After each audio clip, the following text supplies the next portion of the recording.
नहमदुहु व नसल्ली अला रसूलिल करीम। अम्मा बाद। शिक्षा के उपाध्यक्ष, इस समय उपस्थित अतिथि महोदय, प्रिय भाइयों और साथियों, आज मैं आप लोगों के समक्ष प्रेम और भाईचारा पर अपने टूटे फूटे शब्दों में थोड़ा सा प्रकाश डालना चाहता हूँ। प्रिय भाइयों और साथियों, आज पूरा विश्व परेशान है। इस समय सारा संसार जुल्म से करा रहा है। आदमी को आदमी का एतबार नहीं। नक्शों को तुम न जांचो, लोगों से मिलके देखो। नक्शों को तुम न जांचो, लोगों से मिलके देखो, क्या चीज जी रही है, क्या चीज मर रही है।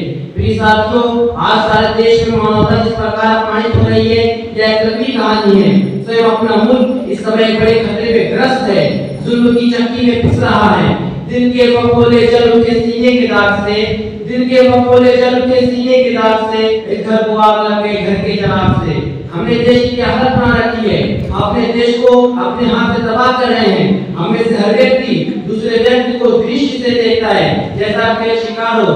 सत्यों, एक दिन चीर कर आंसू को बहाकर नदियों और पर्वतों के जरिए इस देश की कला को सुना सकते तो आप तक इस देश की कला को अवश्य पहुंचाते।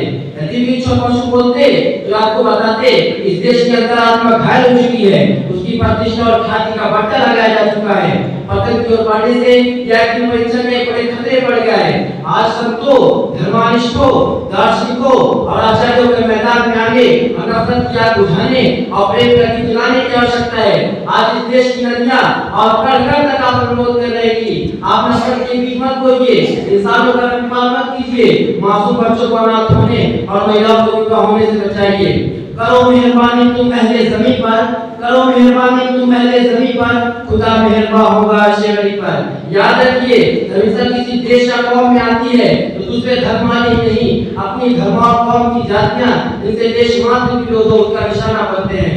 रहमत का रोबन कर जहां भरने चाहिए, रहमत का रोबन कर जहां भरने चाहिए, आलम की तरह है बस कर बुझाइए। वाह